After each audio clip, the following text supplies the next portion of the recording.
Production in flowering plants, पुष्पीय पादपों में लैंगिक जनन। क्लियर?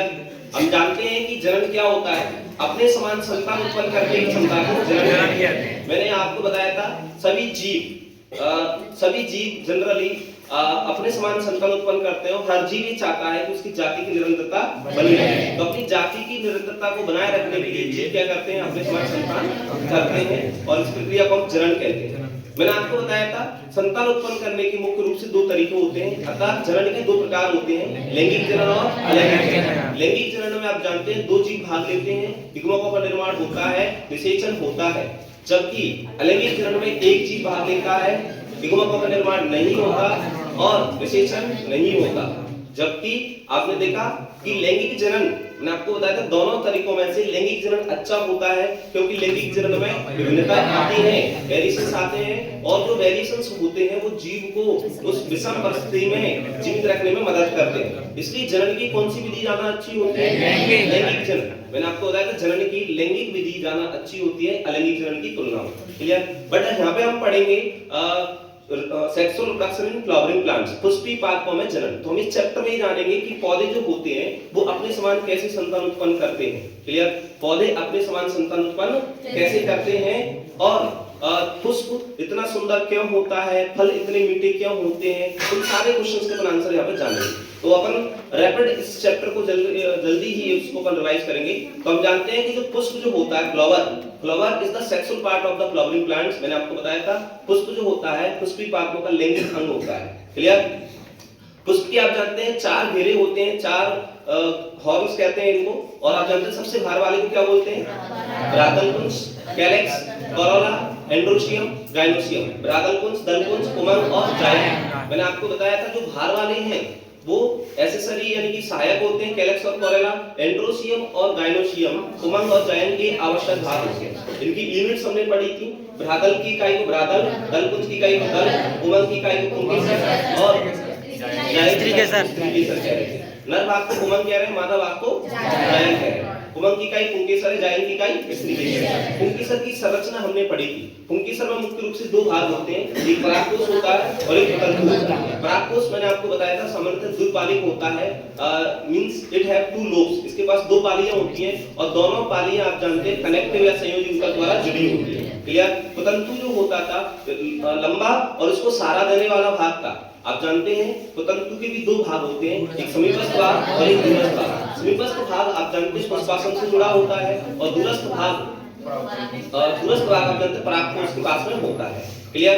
आप जानते हैं प्रत्येक पाली के अंदर दो लघु बीजाणु ध्वनि होती है, तो टोटल परागकोश के अंदर 4 लघु बीजाणु ध्वनि होती है। क्लियर? आप जानते हैं लघु बीजाणु ध्वनि की 4 परतें होती थी, या अपन 4 परतें आप जानते हैं एपिडर्मिस, एंडोथेलियम, मिडिल लेयर, ये 4 परतें हैं। बाहर वाली तीनों परतों का काम क्या था? स्ट्रक्चर प्रक्रिया। बाहर वाली जो एपिडर्मिस, एंडोथेलियम और मिडिल लेयर, इनका काम होता है सुरक्षा करना और विस्फोटन में मदद करना, बस्टिंग ऑफ एंकर कहते हैं इसको।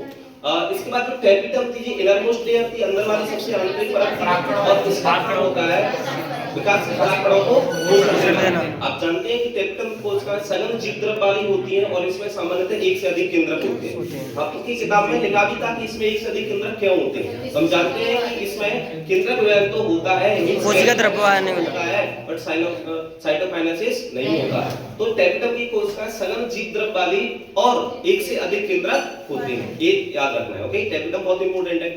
इसके बाद मैंने आपको बताया था कि जो इसके अंदर लघु बीजाणु ध्वनि के अंदर लघु बीजाणु मात्र कोशिका होती है, microspore mother cell. Clear?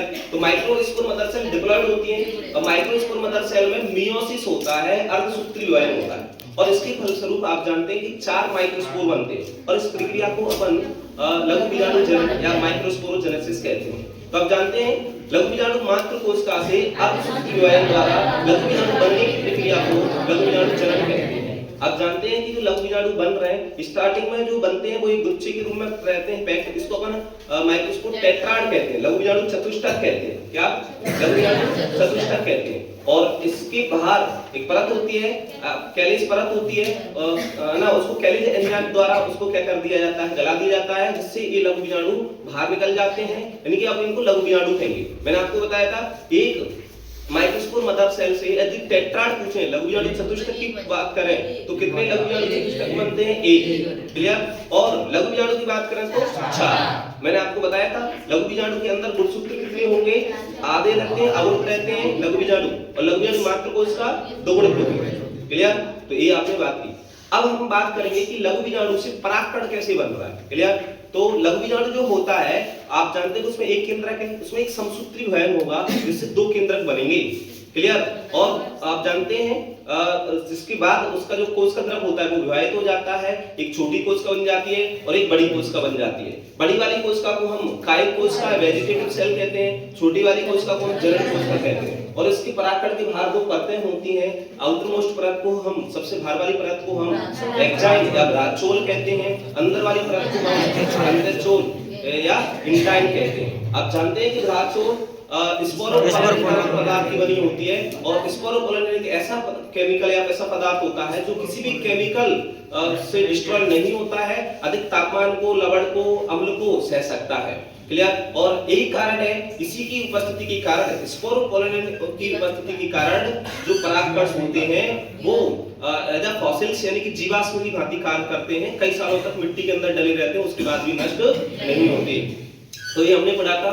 Intine जो होती है वो सेलुलोज पेक्टिन की बनी होती है। तो बड़ी वाली सेल को हम कायिक कोशिका कहते हैं, छोटी वाली सेल को हम जनरेटिव सेल या जनन कोशिका कहते हैं। जनन कोशिका मैंने अभी आपको बताया था, एक परिपक्व परागकण है, परिपक्व परागकण के अंदर 2 कोशिका होंगी, एक कायिक कोशिका और एक जनन कोशिका। ये क्वेश्चंस कई बार पूछा गया है कि एक मैच्योर पॉलन ग्रेन्स में कितनी सेल होती हैं, how many cells are present within a mature pollen grains? तो 2। आंसर क्या होगा बोलो? 2। एक वेजिटेटिव सेल यानी कि कायिक कोशिका और दूसरी जनन कोशिका। क्लियर? आपने देखा कि इसमें कुछ स्थान होते हैं ब्राचोल पर जहां पर स्पोरोपोलन अनुपस्थित होते हैं। जिस स्थान पर स्पोरोपोलन अनुपस्थित होते हैं उन स्थान पर जनन छिद्र कहते हैं, जर्मपोर कहते हैं। और इसी जर्मपोर से आप जानते हैं पॉलन ट्यूब बाहर आती है। आप जानते हैं जो कायिक कोशिका होती है वो बाहर की तरफ निकल करके पॉलन ट्यूब का निर्माण करती है, और इस पॉलन ट्यूब में आप जानते हैं जनन छिद्र से बाहर आती है। दिमाग में सेट करें। और आप जानते हैं कि जो जनन कोशिका है उसमें समसूत्री विभाजन होगा, और समसूत्री विभाजन से वो 2 मेल गैमेट प्रोड्यूस करेगी। क्या? 2 मेल गैमेट, 2 नरेगमा। तो नरेगमा किससे बनते हैं? जनन कोशिका से। कौन सी विभाजन से बनेंगे? समसूत्री विभाजन से बनते हैं। क्लियर? और फाइनली आपने ये देखा कि अब इसमें 3 केंद्रक हो चुके हैं। क्लियर? एक कायिक कोशिका, सॉरी 3 कोशिका हो चुकी हैं, एक कायिक कोशिका और 2 नरेगमा, यानी कि एक 3 कोश की अवस्था है। आपको याद होना चाहिए 60% पौधों में जो परागकण झड़ते हैं, सेड होते हैं, वो कितनी सेल स्टेज में? 2 सेल स्टेज में, एक कायिक कोशिका और एक जनन कोशिका। जबकि बची हुई रिमेनिंग 40% में 3 कोश की अवस्था में, एक कायिक कोशिका और 2 नरेगमा। क्लियर? जहां तक कोई दिक्कत है? हाँ। तो आपने देखा परागकण कैसे है, और ठीक है, परागकण 2 कोश की अवस्था क्या होती है, 3 कोश की अवस्था क्या होती है। आपको मैंने बताया था कि जो कायिक कोशिका होती है उसका केंद्रक बड़ा होता है और अनियमित आकार का होता है, जबकि जनन कोशिका का केंद्रक छोटा होता है और तंतु के आकार स्पिंडल शेप होता है। याद है ना आपको? तो ये हमने पढ़ा था 2 कोश की अवस्था क्या होती है, 3 कोश की अवस्था क्या होती है। इसके बाद मैंने आपको पढ़ाया था परागकण के बारे में हमने जाना। तो परागकण आप जानते हैं नरेगोन हृदय की प्रथम कोशिका होती है, इसको मेल गैमेटोफाइट की प्रथम कोशिका कहते हैं। इसका व्यास आप जानते हैं 25 से 50 माइक्रोमीटर का होता है। ये सारी चीजें हमने पढ़ा दी थी ऑलरेडी। हाँ। अब परागकण के महत्व की बात करें कि परागकण हमारे लिए किस तरह से महत्वपूर्ण है, तो आप जानते हैं परागकण पोषण से भरपूर होता है। बहुत सारे पश्चिमी देशों में ऐसा माना जाता है कि परागकण जो होते हैं उनको खाने से उनकी जो घोड़े होते हैं, जो खिलाड़ी होते हैं, उनकी क्षमता बढ़ जाती है, परफॉर्मेंस कैपेसिटी उनकी बढ़ जाती है। तो वो इसका यूज करते हैं, खाते हैं, और वहां पर मार्केट्स में सिरप और टैबलेट के रूप में अवेलेबल रहते हैं। हाँ, बहुत सारे परागकण नुकसान भी करते हैं। आपको याद है कैरेट ग्रास के परागकणों से आप जानते हैं एलर्जी हो जाती है। और हम जानते हैं कि पराग जो कैरेट ग्रास है, पार्थेनियम कहते हैं इसको, तो पार्थेनियम में कैरेट ग्रास एक कहां से आया था? अमेरिका से। इसके साथ आया था इंपोर्टेड गेहूं के साथ आया था, और आज ये सब जगह फैल चुका है और एक गंभीर एलर्जी जैसी समस्या का कारण होता है। तो ये हमने पढ़ा था। इसके बाद हमने पढ़ा था कि परागकणों की जीवन क्षमता यानी कि इनका लाइफ स्पान क्या हो सकता है, वाइबिलिटी कितनी रहती है। तो आपने देखा वो डिपेंड करता है किस पर? तापमान और आर्द्रता पर। वहां पर निर्भर करता है उपलब्ध तापमान कितना है और आर्द्रता। अलग अलग परागकण अलग-अलग जातियों के परागकणों की जीवन क्षमता अलग-अलग होती है। आप जानते हैं गेहूं और धान के परागकणों की जीवन क्षमता 30 मिनट है। मैंने आपको कुछ जाति बताई थी, लेगुमिनेसी, लॉरेसी, सोलेनेसी, जिनके परागकणों की जीवन क्षमता कई महीनों की होती है। आप जानते हैं हमारे जो फसल प्रजनन कार्यक्रम होते हैं उनके अंदर बहुत सारे परागकणों को हम भंडारित करते हैं। जैसे बीज बैंक, सीड बैंक होती है, उनमें बीजों को भंडारित करते हैं। सीमेन बैंक के अंदर सीमेन को, इसी प्रकार से ब्लड बैंक होती है। तो वैसे ही परागकण बैंक भी कह सकते हैं। और जो साइंटिस्ट, जो बॉटनिस्ट, जो प्लांट की न्यू स्पीशीज बनाने में इंटरेस्टेड होते हैं वो इनका यूज करते हैं। और आपने देखा हम परागकणों को -196 डिग्री सेल्सियस पर द्रव नाइट्रोजन माध्यम में हम इनको भंडारित कर सकते हैं। क्लियर? और इसको अपन शीत परिरक्षण या क्रायो प्रिजर्वेशन कह सकते हैं। क्लियर? ये क्वेश्चन इंपॉर्टेंट है कि इन परागकणों को कितने डिग्री सेल्सियस पर और किस माध्यम में -196 डिग्री सेल्सियस पर द्रव नाइट्रोजन माध्यम में भंडारित किया जाता है। क्लियर? तो ये तो सब बातें थी किसके बारे में? परागकण के बारे में। नर भाग कंप्लीट होता है। अब हम बात करते हैं मादा भाग की। मादा भाग को आप जानते हैं जायक कहते हैं, और जायक की इकाई को क्या कहते हैं? स्त्री केसर। आप जानते हैं जायक की इकाई को स्त्री केसर कहते हैं। और स्त्री केसर के 3 भाग होते हैं। स्त्री केसर के 3 भाग होते हैं। स्त्री केसर के 3 भाग होते हैं, वर्तिकाग्र, अंडाशय। सबसे ऊपरी फूला हुआ भाग को वर्तिकाग्र कह रहे हैं। वर्तिकाग्र कहते हैं क्योंकि it act as the landing platform for pollen grains. आप जानते हैं सबसे पहले पॉलन ग्रेन्स को ही ग्रहण करता है। ये क्वेश्चन पूछा गया है, क्लियर, कि स्त्री केसर का कौन सा भाग परागकणों को ग्रहण करने का उत्तरवर्ती का काम करता है? वर्तिकाग्र। क्लियर? और लंबा बेलनाकार भाग है इसके नीचे, उसको वर्तिका कहते हैं। और सबसे निचला फूला हुआ भाग है वो अंडाशय कहलाता है। आप जानते हैं कि जो वर्तिकाग्र होता है, वर्तिकाग्र जो है जो वर्तिकाग्र को अंडाशय से जोड़ने का काम कौन कर रहा है? वर्तिका कर रहा है। ठीक है, तो ये हमने जाना। अब हम बात करें कि इसके अंडाशय होता है, इसके अंदर आपको ऑलरेडी पढ़ाया था बीजांड होता है। इस बीजांड के अब बात करें तो इसमें 2 आवरण होते हैं, आवरण, राध्य आवरण और अंतःस्थ आवरण, आउटर इंटेगुमेंट और इनर इंटेगुमेंट। इसके अंदर अपन ने देखा था कि इसको ऊतक भरा होता है, जिसको अपन न्यूसेलस या बीजांड काय कह रहे थे। ये बीजांड काय की कोशिका है, 2 गुणित होती हैं। और इन बीजांड काय की कोशिका में से एक कोशिका विकसित होकर के एक लार्ज बड़े आकार की हो जाती है, जिसको अपन मेगास्पोर मदर सेल कह रहे थे, गुरुबीजाणु मात्र कोशिका कह रहे थे। ये 2 गुणित होती है। गुरुबीजाणु मात्र कोशिका में अर्धसूत्री वयन होता है और इससे आप जानते हैं 4 गुरुबीजाणु बनेंगे। क्लियर? अब 4 गुरुबीजाणु में से आप जानते हैं 3 गुरुबीजाणु क्या हो जाते हैं? नष्ट हो जाते हैं। क्रियाशील या फंक्शनल एक ही बचेगा। तो फंक्शनल मेगास्पोर 1 होता है। मैं आपसे पूछूं कि एक गुरुबीजाणु मात्र कोशिका से कितने क्रियाशील गुरुबीजाणु बनेंगे? 1 बनेगा। वहां पर 4 बन रहे थे लघु बीजाणु 1 से 4 और यहाँ पर 1 से 1। अब जो क्रियाशील गुरुबीजाणु है ये आप जानते हैं विकसित होता है। इसमें समसूत्र वयन प्रथम होता है, माइटोसिस फर्स्ट होता है और इससे 2 केंद्रक बनेंगे। फिर माइटोसिस सेकंड होगा, 4 केंद्रक हो जाएंगे। फिर माइटोसिस थर्ड होगा और आप जानते हैं कितने हो जाएंगे? बोलो, 8 केंद्रक हो जाएंगे, है ना? और 8 केंद्रक में से एक केंद्रक सेंटर में आ जाता है और ऊपर 3 और नीचे 3। अभी इसमें केंद्रक है, बाद में इसमें कोशिका बनना प्रारंभ होती है और ऊपर जो उनमें कोशिका बन जाती है। क्लियर? तो 8 में से 6 केंद्रक कोशिकाओं से घिर जाते हैं, बीच वाले घिरते नहीं है, इसको अपन सेंट्रल सेल कहते हैं। और ये जो निर्माण हो चुका है 8 कोश की 7 केंद्रक वाली संरचना, इसको अपन एम्ब्रियो सैक यानी कि भ्रूण कोश कहने लगे। ये क्वेश्चन आपके लिए इंपॉर्टेंट है। आपको भी बोला था भ्रूण कोश में कितनी कोशिका, कितने केंद्रक होते हैं? 7 कोशिका 8 केंद्रक वाली होती हैं। क्लियर? और इसी प्रक्रिया को हम आपको याद है मोनोस्पोरिक डेवलपमेंट कह रहे थे, एक बीजाणु विकास कह रहे थे। मैंने आपको बताया था एक क्रियाशील गुरुबीजाणु से संपूर्ण भ्रूणकोश के निर्माण की प्रक्रिया को एक बीजाणु विकास कहते हैं। यहाँ तक पढ़ा था, याद है आपको? तो इस दिमाग में सेट रखना है कि आपकी पौधों का भ्रूणकोश में कितनी कोशिकाएं, कितने केंद्रक होते हैं? 7 कोशिकाएं, 8 केंद्रक होते हैं। याद है आपको? इसके बाद हमने पढ़ा था कि इसका निर्माण हुआ। अब इस बीजांड कैसे बनता है? आप जानते हैं कि इसको अध्यावरण घेर लेते हैं तो इसको बीजांड कहते थे। आपको याद है कि इसमें 2 अध्यावरण, ग्राह्यावरण और अंतःवरण। अध्यावरण आधारी भाग से निकलते हैं, छलाजा से निकल रहे हैं। ऊपर वाले भाग को अपन छलाजा कहते हैं, है ना? और आप जानते हैं छलाजा की तरफ जो कोशिका होती है उसको अपन एंटीपोडल सेल्स प्रतिमुखी कोशिका कह रहे थे। जिस स्थान पर अध्यवरण अनुपस्थित होता है उसको बीजांड द्वार कह रहे थे। बीजांड द्वार की तरफ 3 कोशिकाएं होती हैं, एक अंड कोशिका होती है, 2 सहायक कोशिका होती है। तीनों को मिलाकर के हम एग apparatus कह रहे थे, अंडोपकरण कह रहे थे। बहुत ही इंपॉर्टेंट क्वेश्चन है। और आप जानते हैं कि जो सहायक कोशिकाएं होती हैं उन सहायक कोशिकाओं के अंदर तंतु रूप समुच्चय पाए जाते हैं जो परागनली को मार्गदर्शन या गाइड करने का काम करते हैं। मध्य में आप जानते हैं सेंट्रल कोशिका या केंद्र की कोशिका होती है, उसमें 2 ध्रुवीय केंद्रक या द्वितीय केंद्रक होते हैं क्योंकि ध्रुवों से आई थी। आप जानते हैं कि जो बीजांड होता है वो अंडाशय से एक स्टॉक द्वारा जुड़ता है, उसको अपन बीजांड ग्रंथ कह रहे थे। और बीजांड ग्रंथ जनरली आधारी भाग से जुड़ेगा, जिस स्थान पे जुड़ेगा उसको अपन नाभिका या हाइलम कह रहे थे। याद है, ये क्वेश्चन आपके लिए इंपॉर्टेंट है, बीजांड की संरचना। क्लियर? तो हमने देख लिया मादा युग्मक कैसे बन रहा है, नर युग्मक कैसे बन रहा है। क्लियर? बीजांड जिस स्थान पर बीजांड आप जानते हैं बीजांड ग्रंथ जिस स्थान पर बीजांड से जुड़ता है उसको क्या कहते हैं, नाभिका कहते हैं, हाइलम। ये क्वेश्चन आपके लिए इंपॉर्टेंट है और ये सेतु को काम कर रहा है। बीजांड और बीजांड ग्रंथ के बीच में सेतु को काम कर रहा है, एनसीईआरटी में पढ़ाया था, आपको लिखा है। बोलो।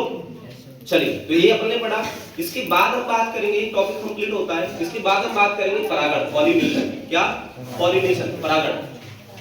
देखिए परागण मैंने आपको बताया था कि पौधों के अंदर होता क्या है कि नर और मादा दोनों ही युग्मक अचल होते हैं, जबकि हम जंतु हैं हमारे अंदर ये होता है कि नर युग्मक जो होता है ना वो तो चल होता है, मोटाइल होता है, और फीमेल जो मादा युग्मक कैसा होता है, अचल होता है। तो ये हमने देखा, बट पौधों के अंदर दोनों ही अचल होते हैं, तो इनको पास-पास में लाना है, फर्टिलाइज कराना है, तो इनको कुछ ना कुछ होना चाहिए, माध्यम होना चाहिए। तो ये परागण की क्रिया के द्वारा पास-पास में आते हैं। परागण मैंने आपको बताया था, आप ऑलरेडी जानते हैं, transfer of pollen grains from anther to stigma, यानी कि पराग कणों का परागकोश से निकल करके मादा भाग तक पहुंचने की प्रक्रिया को हम क्या कहते हैं, पॉलिनेशन या परागण कहते हैं। अब पराग स्रोत के आधार पर कि परागकण कहां से आया है उसके आधार पर परागण 3 प्रकार का होता है। आप जानते हैं स्वयंवन, ऑटोगेमी, सजातीय परागण, डाइसोगेमी और परनिसेशन, जीनोगेमी। स्वयंवन आप जानते हैं the transfer of pollen grains from anther to stigma of a same flower. जब परागकण परागकोश से निकल करके उसी पुष्प के मादा भाग तक पहुंचते हैं तो इस प्रक्रिया को हम स्वपरागण कह रहे थे। याद है आपको? स्वयंवन कह रहे थे। और आप जानते हैं ये आनुवंशिक रूप से पूरी तरह से स्वपरागण ही है, इसमें विभिन्नताएं नहीं आती। अब हम बात करेंगे सजातीय पुष्पीय परागण। जब परागकण परागकोश से निकल करके उसी पौधे पर लगे किसी दूसरे मादा पुष्प के दूसरे पुष्प जो मादा पुष्प है उसके मादा भाग पर पहुंच रहा है तो उसको क्या कहेंगे, सजातीय पुष्पीय परागण कहेंगे। यह एक प्रकार का आप जानते हैं कि स्वपरागण है, आनुवंशिक रूप से स्वपरागण है, बट क्रियात्मक रूप से परपरागण होता है क्योंकि इसमें माध्यम की आवश्यकता होती है। आपने देखा होगा मक्का के अंदर ऐसा होता है। ठीक है, सजातीय पुष्पीय परागण। इसके बाद हम बात करेंगे परनिसेशन। परनिसेशन पूरी तरह से परपरागण है। जब परागकण परागकोश से निकल करके उसी जाति के किसी दूसरे पौधे के मादा पुष्प पर पहुंच रहे हैं तो इसे क्या कहेंगे, परनिसेशन कहेंगे। यहाँ पे 2 पौधे इन्वॉल्व है, याद रखना। क्लियर? और एक आनुवंशिक रूप से भी कैसा है, परपरागण है। मैंने आपको बताया था परनिसेशन केवल एक ऐसा प्रकार है परागण का जो आनुवंशिक रूप से भिन्न परागकणों को लाता है। क्लियर? तो ये क्वेश्चन से इंपॉर्टेंट था। अब आपने देखा था कि भाई स्वयंवन जो हमने देखा था, स्वयंवन के लिए पुष्प को क्या होना चाहिए, स्वयंवन के लिए पुष्प जो नर और मादा भाग जनरली पास-पास में स्थित होना चाहिए। ऑटोगेमी के लिए मैंने बताया था एक साथ परिपक्व होना चाहिए, ये आपकी किताब में लिखा था। क्लियर? हाँ। आपने देखा कुछ पौधे ऐसे होते हैं जो 2 प्रकार के पुष्प उत्पन्न करते हैं, खुले पुष्प और बंद पुष्प। खुले पुष्पों को हम क्या कहते हैं, उन्मिल परागणी पुष्प कहते हैं, चेस्मोगेमस कहते हैं, और बंद पुष्पों को क्रिस्टोगेमस कहते हैं। आपके एग्जांपल याद होना चाहिए, बायोला ऑक्टेलिस पोमेलिना, they produce two type of flowers, some are open are known as the chesmogamus and some are closed are known as clistogamus। Clear? मैंने आपको बताया था जो क्लिस्टोगेमस फ्लावर होते हैं, जो बंद पुष्प होते हैं, उनमें उनका फायदा भी बताया था, नुकसान भी बताया था। बंद पुष्पों का फायदा ये है कि उनको परागणकर्ताओं की जरूरत नहीं होती है और उनमें सीड बनना निश्चित है, बंद है। क्लियर? लेकिन नुकसान ये है कि उनमें अच्छे लक्षण नहीं आएंगे। तो ये जो बंद पुष्प होते हैं वो स्वपरागण यानी कि स्वयंवन के लिए अनुकूलन है, और जो खुले पुष्प होते हैं वो परपरागण के लिए अनुकूलित होते हैं। क्लियर? तो ये मैंने डिस्कस कराया। इसके बाद हमने देखे थे एजेंट्स। क्लियर? Pollinator agents. तो परागण कर्ता आपने देखा था, पॉलिनेटिंग एजेंट्स आपने देखे थे, तो 2 टाइप के होते हैं, है ना, बायोटिक और अबायोटिक, जैविक कारक और अजैविक कारक। जैविक कारक में आपने देखा था कि ज्यादातर आप जानते हैं कि 80% जैविक कारक होते हैं और 20% अजैविक कारक होते हैं। अजैविक कारकों में भी आप जानते हैं कि 19.6% वायु होता है, वायु उसमें डोमिनेट और 0.4% क्या था, जल था। जैविक कारकों में आप जानते हैं कि जो मधुमक्खियां होती हैं वो एक डोमिनेंट कारक था, क्लियर, तो ये अपने देखा था। अब इसके बाद अपने देखा था कि जब परागण की प्रक्रिया जल द्वारा होती है तो उसको हाइड्रोफिली, क्लियर, हाइड्रोफिली कहते हैं, हवा द्वारा होती तो एनिमोफिली, और जंतुओं द्वारा होता है तो जूफिली कहते हैं। जल परागण के लिए आपने देखा था, कुछ अनुकूलन आपने पढ़े थे। जल परागण के लिए जो परागण होते हैं वो लंबे और पीतिकाकार के होते हैं ताकि डूबे ना, और इनके बाहर श्लेष्मा की परत होती है जो उसको पानी से सुरक्षा करती है। क्वेश्चन बहुत इंपॉर्टेंट है आपके लिए, लिखा हुआ है कि बेलिस्नेरिया में जो परागकण होते हैं वो अपनी सुरक्षा कैसे करते हैं पानी से, श्लेष्मा आवरण द्वारा, क्लियर, ये आपको पढ़ाया था। इसके बाद मैंने आपको बताया है गीले श्लेष्मक आवरण द्वारा वो क्या करते हैं, बोलो, सुरक्षा करते हैं, क्लियर। हाँ, इसके बाद हमने देखा था कुछ जरूरी नहीं कि सभी जलीय पौधों में परागण जल द्वारा हो, कुछ ऐसे पौधे होते हैं जो जलीय तो हैं लेकिन परागण इनमें वायु द्वारा हो रहा है, परागण इनमें कीटों द्वारा होता है। कौन कौन से वो पौधे हैं, वाटर हाइसिंथ और वाटर लिली। आप जानते हैं वाटर हाइसिंथ और वाटर लिली, क्योंकि इनका जो पुष्प होता है वो जल से ऊपर आ जाता है और हवा के संपर्क के, हवा के माध्यम से भी यहाँ पे परागकण आते हैं, कीटों के माध्यम से भी परागकण आ सकते हैं, क्लियर, तो ये हमने पढ़ा था। इसके बाद मैंने आपको बताया था, इसके बाद आपने देखा था कि जल परागण सामान्यतः बेलिस्नेरिया में, जो आप जानते हैं बेलिस्नेरिया हो गया, हाइड्रोला हो, जो अपन बात करें हाइड्रोला हो गया, जो एस्टेरा, इनमें कॉमन होता है, क्लियर। तो अब इसमें भी आपने देखा था 2 प्रकार का, एक था हाइपोहाइड्रोफिली, एक एपी हाइपोहाइड्रोफिली, एपी हाइड्रोफिली कह रहे थे। हाइपो माने जिसका, हाइपो माने होता है बिलो, मतलब जो पानी के अंदर डूबे रहते हैं उनमें परागण होता है और उसके पुष्प बाहर आ गए उसको अपन एपी हाइड्रोफिली कह रहे थे, क्लियर। तो ये अपन ने देखा था जल परागण। इसके बाद हम बात करेंगे एनिमोफिली, यानी कि वायु परागण। वायु परागण आप जानते हैं कि वायु परागण के लिए क्वेश्चन था कि वायु परागण के लिए कौन कौन से अनुकूलन होते हैं। तो वायु परागण के लिए पुष्प कैसे, परागण कैसे होना चाहिए, हल्की लाइटवेटेड होना चाहिए, नॉन स्टिकी होना चाहिए, चिपचिपी नहीं होना चाहिए, और फेदरी स्टिग्मा, इनका वर्तिका ग्रुप फेदरी होना चाहिए, रोमन वर्तिका ग्रुप होना चाहिए, और परागकोश एक्सपोज्ड होना चाहिए, खुला हुआ अनावृत होना चाहिए, याद है आपको। हाँ, और आप जानते हैं कि सामान्यतः जो वायु परागण होता है इनमें एक बीजांड होता है, अंडाशय के अंदर सामान्यतः कितना होता है, एक बीजांड होता है, समझे क्या। और वायु परागण घासों में कॉमन है, वायु परागण किसमें कॉमन है, घास के अंदर जनरली कॉमन होता है, क्लियर। तो ये हमने पढ़ा था, इनके एक अंडाशय के अंदर एक बीजांड होता है, एक दिमाग में सेट करना, ओके। तो वायु परागण आपने देखा। इसके बाद हम बात करेंगे कीट परागण। देखिए कीटों के लिए मैंने आपको बताया था स्टार्टिंग में कि पुष्प इतने सुंदर क्यों होते हैं। भाई ये सुंदर हमारे लिए नहीं होते कि हम इंसान के बच्चे हैं तो उनको अच्छे लगेंगे, पुष्प इसलिए सुंदर है। आपने देखा कि ये जो पुष्प होते हैं ये कीटों को आकर्षित करने के लिए इतने सुंदर होते हैं, फ्रेग्रेंस उत्पन्न करते हैं, है ना, मकरंद, नेक्टर प्रोड्यूस करते हैं। तो ये आपने देखा था। इसके बाद आपने ये भी देखा था, इसके बाद आपने ये देखा था कि जो परागण होते हैं, जो कीटों के लिए परागण पुष्पों के अंदर या परागणों के अंदर क्या-क्या अनुकूलन होना चाहिए। तो कीट परागण के लिए आपको बता दूं, कीट परागण के लिए जो पुष्प होते हैं वो रंगीन होते हैं, कलरफुल होते हैं, बड़े होते हैं, लार्ज साइज के होते हैं और परागकण चिपचिपे होते हैं, है ना, परागकण चिपचिपे होते हैं, नेक्टर प्रोड्यूस करते हैं, मकरंद उत्पन्न करते हैं, जो मीठा पदार्थ होता है जिससे मधुमक्खियां आगे चल करके शहद बनाती हैं, तो ये नेक्टर भी प्रोड्यूस करते हैं। ये आपने पढ़ा था, याद है। तो ये सारी चीजें हमने डिस्कस की।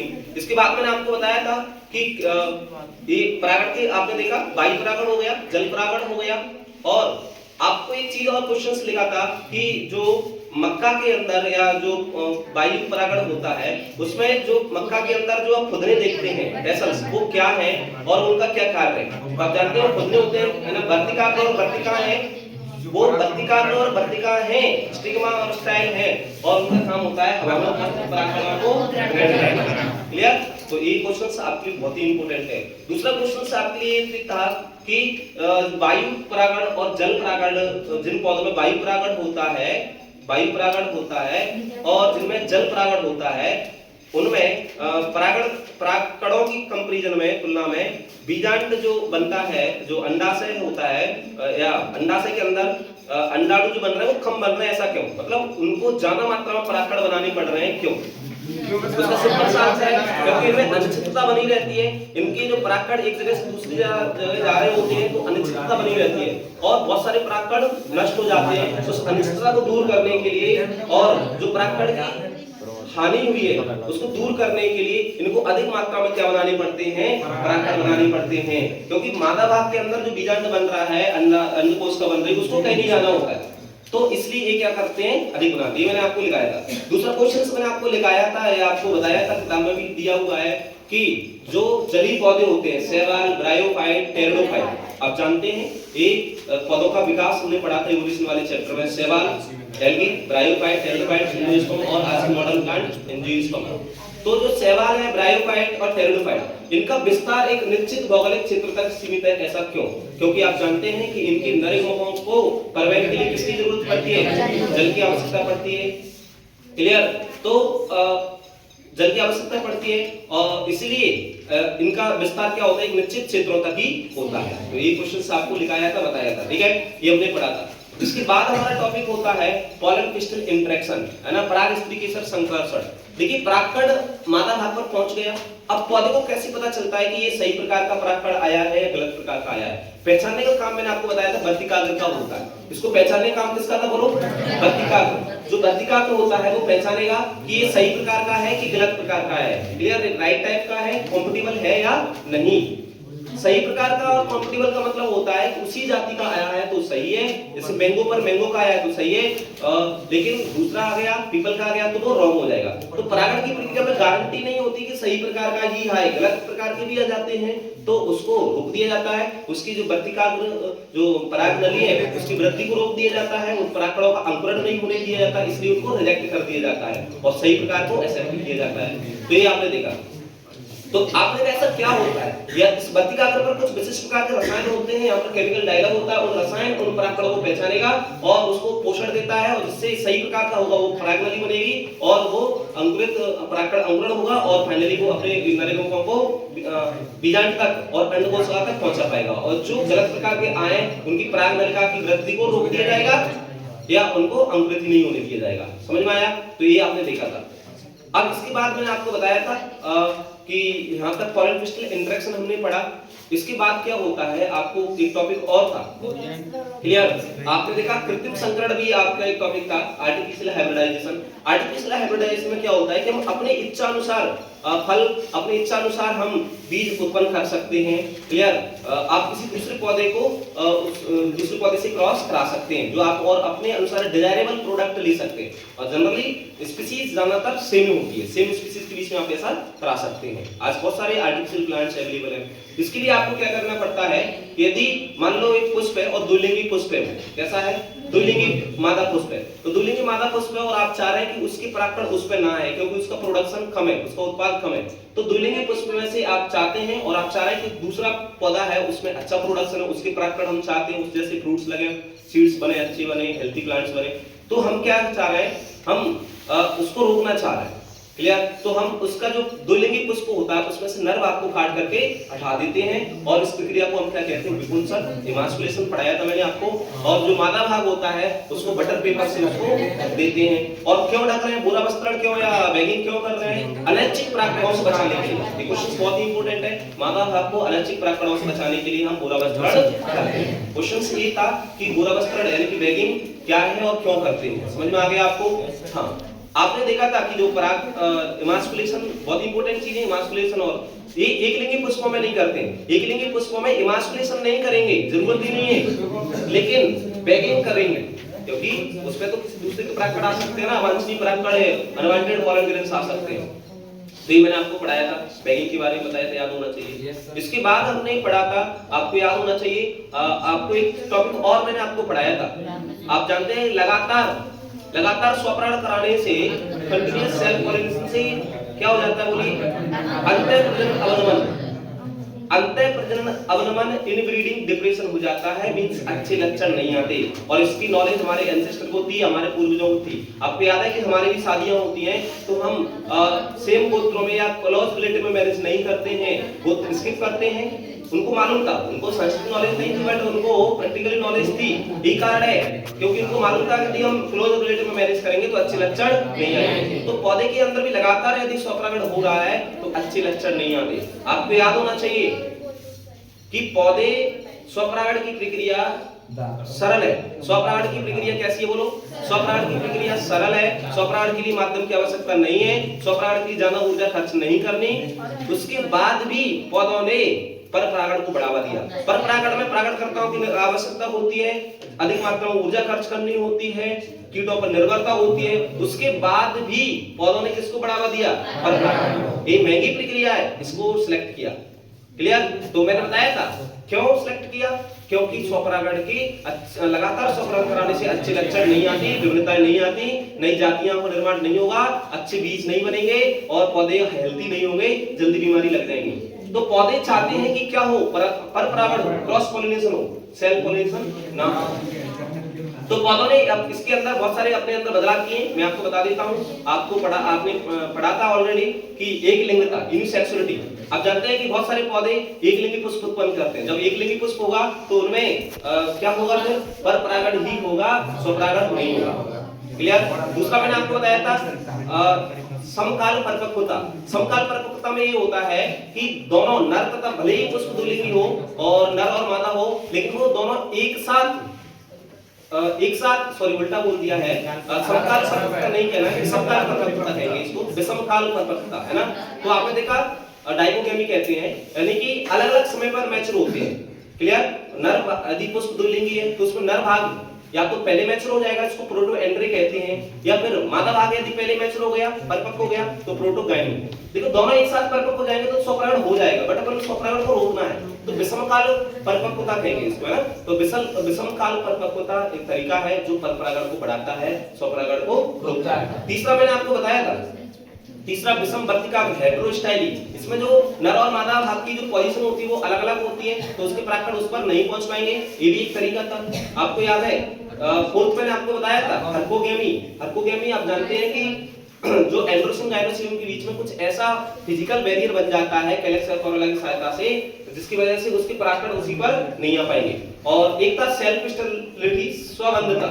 ये एक आनुवंशिक प्रक्रिया है। यदि इसमें उसी के परागकण उसी पर आ गए, मादा भाग पर आ गए, तो मादा भाग समझ जाएगा, पहचान लेगा कि इसके जो आनुवंशिक पदार्थ है, जेनेटिक मटेरियल है वो सेम है और उसको वो रिजेक्ट कर देगा।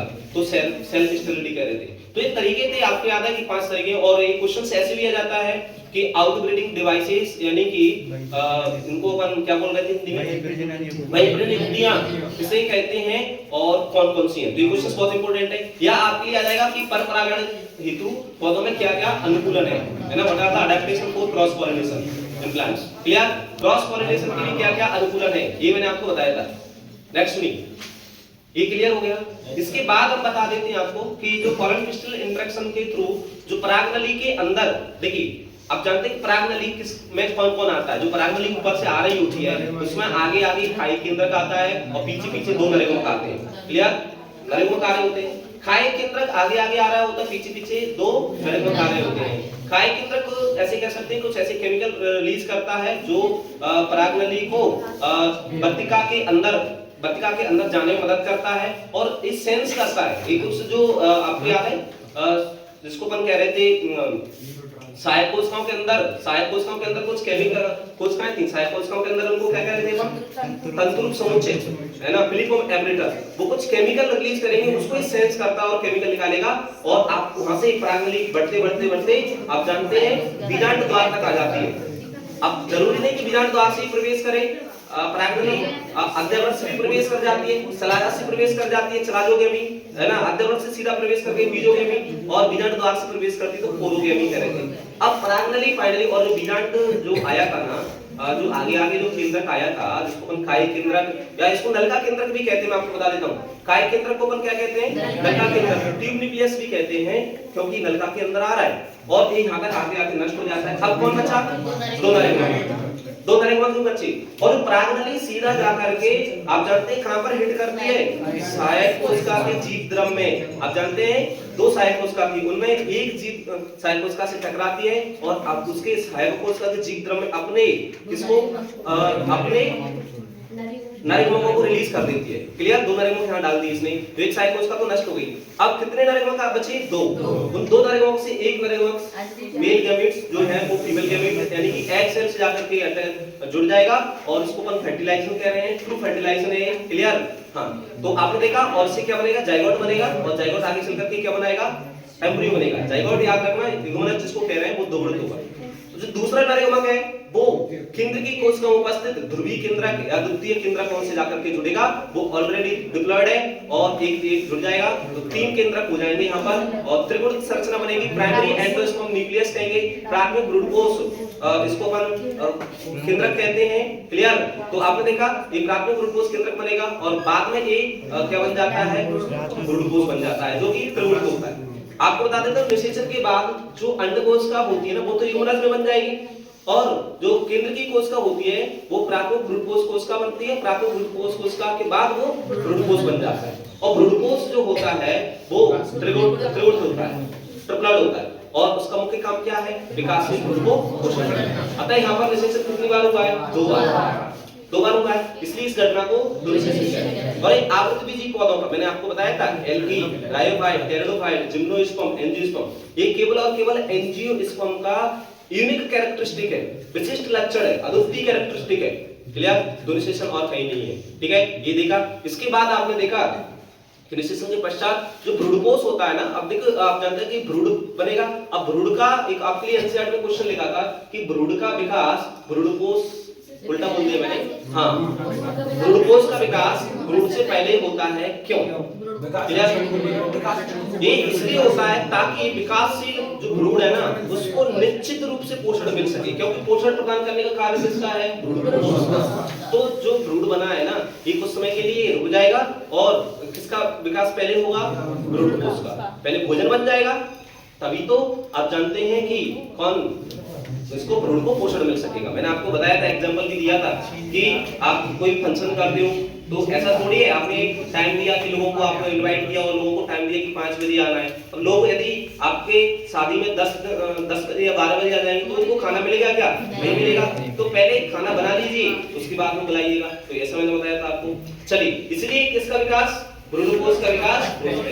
अब भ्रूणकोश के भी प्रकार होते थे, आपको याद है? भ्रूणकोश दो प्रकार का होता था, है ना? मुख्य रूप से दो प्रकार का अपने पढ़ा के एनसीईआरटी में दिया है। ऐसे तीन प्रकार का होता है, कोशिकी भ्रूणकोश, मुक्त केंद्र, कोशिकी भ्रूणकोश और मुक्त केंद्र की भ्रूणकोश। मुक्त केंद्र की भ्रूणकोश में एक केंद्रक लगातार रिवायत करता चल रहा है, 1 से 2 केंद्रक, 4 केंद्रक बनते जा रहे हैं, और इसका एग्जांपल फ्री न्यूक्लियर एंडोस्पर्म कहते हैं। इसका एग्जांपल था नारियल का पानी, कोकोनट वाटर। और कोशिकी भ्रूणकोश इसमें केंद्रक बनते हैं, उसके बाद झिल्ली बन जाते हैं, है ना? कोकोनट का वेल ग्रीन जो व्हाइट होता है। आपके क्वेश्चन है कि नारियल का खाने वाला भाग क्या है? नारियल का खाने वाला भाग ग्लूकोज है भाई, ग्लूकोज को खा रहे हैं। क्लियर? हाँ, अब सुनिए, इधर सुनिए बात नहीं, ग्लूकोज है। अब ये बता दिया था भ्रूणकोश दो प्रकार का हो गया। अब भ्रूण की बात करें तो भ्रूण में आप जानते हैं कि ज्यादातर एकबीजपत्री द्विबीजपत्री भ्रूणकोश का विकास समान ही होता है। तो सबसे पहले आप जानते हैं कि जो यूगमनस था ना, यूगमनस बनाएगा प्रो एम्ब्रियो। प्रो एम्ब्रियो बनता है, प्रो एम्ब्रियो के बाद क्या बनता है? ग्लोबुलर एम्ब्रियो, गोलाकार भ्रूण, फिर क्या बनता है? हृदयकार भ्रूण, और फिर क्या बनता है? परिपक्व भ्रूण। ये सीक्वेंस आपको याद रखना है। भ्रूण के विकास की प्रक्रिया को अपन भ्रूणोद्भव कहते हैं, आपको याद है एम्ब्रियोजेनेसिस कर रहे थे। अब इसमें एक सस्पेंसर होता था निलंबक, है ना? निलंबक क्या करता था? निलंबक आप जानते हैं, निलंबक भ्रूण को भ्रूणकोश में धंसा रहा था ताकि वो पोषण ले सके। आप जानते हैं कि एक द्विबीजपत्री भ्रूण में 2 बीजपत्र होते हैं, 2 कॉटिलिडॉन्स, और एक बीजपत्री भ्रूण में 1 बीजपत्र। एक बीजपत्री बीजों के जो बीजपत्र होता है घासों में, उसको क्या कहते हैं? बहुत इंपॉर्टेंट क्वेश्चन है। क्लियर? इसके बाद मैंने आपको बताया था कि जो भ्रूण होता है ना, द्विबीजपत्री बीज की मैं बात करूं तो देखो इसमें 2 बीजपत्र होंगे, क्या होगा? बीजपत्र होंगे, और भ्रूणी अक्ष होती है ना? तो भ्रूणी अक्ष जो होता है ना, भ्रूणी अक्ष का ऊपर वाला भाग जो ऊपर की तरफ होता है वो एपिकोटाइल क्या बनाता है? एपिकोटाइल कहलाता है, बीजपत्रों पर कहलाता है, और भ्रूणी अक्ष का निचला भाग जो हाइपोकोटाइल कहलाता है। बीज पत्रों पर एक आगे चल करके प्रांकुर बन जाता है और ये नीचे वाला मूलांकुर बन जाता है। प्रांकुर आप जानते हैं कि किसको प्रांकुर से क्या बनता है, तना बनता है, और मूलांकुर रेडिकल से क्या बनता है, जड़। प्रांकुर को ढकने वाले को हम क्या कहते हैं, प्रांकुर चोल या एपिकोटाइल, और इसको ढकने वाले को मूलांकुर चोल या हाइपोकोटाइल कहते हैं। याद है ना आपको? चलिए, तो ये मैंने आपको बता दिया था, द्विबीजपत्री बीज के बारे में बात की। इसके बाद हमने ये बात की थी बीज। देखिए, आप जानते हैं कि निषेचन के पश्चात जो परिपक्व बीजांड होता है, तो पूरा पूरा बीजांड किसमें कन्वर्ट हो जाएगा, और अंडा से किसमें कन्वर्ट हो जाएगा। तो निषेचन के पश्चात परिपक्व अंडा से फल कहलाता है, और निषेचन के पश्चात परिपक्व बीजांड बीज कहलाता है। आप जानते हैं कि बीज हमारे लिए बहुत ही महत्वपूर्ण होते हैं। बहुत सारे बीजों को खा रहे हैं, एग्रीकल्चर का आधार है। बीज भविष्य के पौधे होते हैं, है ना? क्लियर? तो बीज का ऑलरेडी हमने बहुत सारे मेडिसिन में भी यूज होते हैं, बहुत सारे फायदे हैं। इसके बाद हमने बात की, और बीज जो होते हैं ना, ये पौधे को विषम परिस्थिति में बचा के भी रखते हैं। इसके अंदर ये ऐसे कह सकते हैं, जब खराब परिस्थिति आ रही होती है तो बीज बन जाता है और उसके अंदर पौधे का ब्रूड रहता है। क्लियर? जैसे आपने देखा गेहूं का अभी नवंबर दिसंबर फरवरी जनवरी में गेहूं की फसल है। अब जानते हैं कि जैसे जैसे मार्च आता है, अप्रैल आता है, गेहूं की फसल पक जाती है, उसके अंदर बीज बन जाते हैं। बहुत ज्यादा गर्मी हो रही होती है, पूरा पौधा जल जाता है, लेकिन पौधे की पूरी लाइफ किसके अंदर आती है, कलेक्ट हो गई है बीज के अंदर। और जून जुलाई सब में पौधा खत्म हो गया, लेकिन बीज डला है सॉइल के अंदर, और बीज इंतजार कर रहा है कि दोबारा से सही समय आएगा, सही परिस्थिति आएंगी, और बीज ने ही उसको बचा के रखा है, और दोबारा से वो जर्मिनेट हो जाएगा, नया पौधा बना देगा। तो ये आपने देखा। अब बीज भी आपने देखा था ब्रूडकोष के आधार पर दो प्रकार के होते थे, ब्रूडकोषी बीज, अब्रूडकोषी बीज। ऐसे बीज जिनमें ब्रूडकोष होता है उनको ब्रूडकोषी बीज, और जिनमें नहीं होगा उनको अब्रूडकोषी बीज। आप जानते हैं मुख्य रूप से जो एकबीजपत्री बीज होते हैं, इनमें एक बीजपत्र होता है, वो ब्रूडकोषी बीज होते हैं। क्लियर? हाँ, एक बीजपत्री इसलिए क्योंकि इनमें एक बीजपत्र होता है। ये अपने ब्रूडकोष को पूरे का पूरे खत्म नहीं करते, अभी उपयोग नहीं करेंगे, बचा के रखते हैं। जब इनको जरूरत पड़ेगी सीड जर्मिनेशन के टाइम पर, बीज अंकुरण के समय पर, तब ये इसका उपयोग करेंगे। क्लियर? और अब कुछ बीजों में क्या होता है, अब कुछ बीजों में ये ब्रूडकोष नहीं होता है, क्योंकि उनके पास दो बीज पत्र हैं, उनके पास सफिशिएंट भोजन है। क्लियर? तो ये आपने देखा कि ब्रूडकोष बीज किसे कह रहे हैं और अब्रूडकोष बीज किसे कह रहे हैं। ये बात समझ में आ गई आपको? अब मैंने आपको बताया था, हाँ, लेकिन जो द्विबीजपत्री बीज है ना, इसका अपवाद था। सामान्यतः द्विबीजपत्री बीजों में ब्रूडकोष नहीं होता, इसका एक एक्सेप्शन था। कौन था ब्रो? नारियल और अरंड, एस्टर। क्लियर? ये आपने देखा था, ये हमने पढ़ा। इसके बाद हम बात करेंगे फल। फल आप जानते हैं निषेचन के पश्चात परिपक्व अंडा से फल कहलाता है। फल मैंने आपको तीन प्रकार के बताए थे। सामान्यतः सत्य फल, ऐसे फल जो निषेचन के पश्चात अंडा से विकसित होते हैं, सत्य फल कहलाते हैं। और ऐसे फल जो निषेचन के बाद या अंडा से के अलावा किसी अन्य भाग से पुष्पासन आदि से हो रहे हैं, तो उसको क्या कहते हैं, इंद्रिय फल या आवासीय फल, फल फ्रूट कहते हैं। एग्जांपल था एप्पल, सेब, स्ट्रॉबेरी। इसके बाद हमने देखा था पार्थिनोकार्पिक फ्रूट्स, है ना, अनसिक जनित फल, जो जब अंडा से बिना निषेचन के ही फल में परिवर्तित हो जाता है ना, ऐसे फल अनसिक जनित फल कहलाते हैं, और ये बीज रहित होते हैं। एग्जांपल आपने देखा था ग्रेप्स था, बनाना था। ये दिमाग में सेट रखना। ओके, क्वेश्चन आता है कि एप्पल का खाने वाला भाग क्या है, पुष्पासन, थैलेमस खाते हैं। ठीक है, तो ये आपने देखा। इसके बाद हमने देखा बीज के बारे में बात कर ली थी। जैसे सुनिए, बीज आप जानते हैं जब बीज शुष्क होता है तो उसका पानी निकल जाता है, और वो निर्जलीकरण हो जाने के बाद वो निष्क्रिय अवस्था में पहुंच जाता है। भ्रूण की निष्क्रिय अवस्था को प्रस्तुति कहते हैं, डोर्मेंसी। भ्रूण की निष्क्रिय अवस्था को क्या कहते हैं, प्रस्तुति कहते हैं। इंपॉर्टेंट टॉपिक था आपके लिए।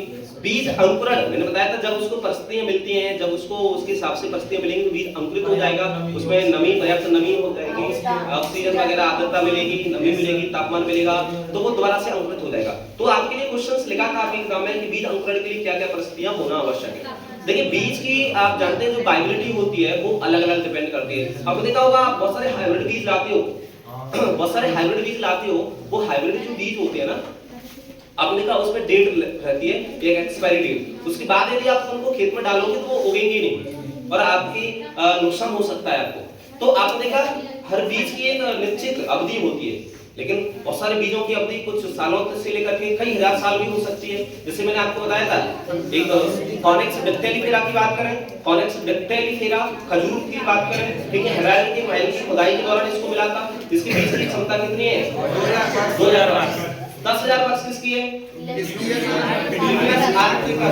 आर्किटिक टुंड्रा से इसको खोजा गया था। याद है, ये पढ़ाया था मैंने आपको। एक क्वेश्चन और बोला था, आपकी किताब में लिखा हुआ है पेरिस्पर्म परिब्रूडोपोस। क्या होता है परिब्रूडोपोस? अवशिष्ट उपस्थित बीजांडकाय को क्या कहते हैं? परिब्रूडोपोस कहते हैं। एग्जांपल आप जानते हैं कालीमिर्च और चुकंदर। अवशिष्ट उपस्थित बीजांडकाय को हम परिब्रूडोपोस कहते हैं। एग्जांपल कालीमिर्च और चुकंदर। ये पढ़ाया था आपको। चलिए, और क्या पढ़ाया था? इसके बाद आपने देखा असंग जनन। असंग जनन भी आपने देखा था। मैंने आपको बताया था बिना निषेचन के बीजांड से बीज बनने की प्रक्रिया को असंग जनन कहते हैं। बिना निषेचन के बीजांड से बीज बनने की प्रक्रिया को असंग जनन कहते हैं। क्लियर? एग्जांपल एस्ट्रेक्सियस ग्रासियस का। हाँ, देखिए पौधों ने क्या किया है, ऐसा क्यों किया गया है, मैं आपको बता देता हूँ कि बिना निषेचन के। और निषेचन तो वही बीज जो है ना, बीज अपन कह सकते हैं एंड प्रोडक्ट होता है।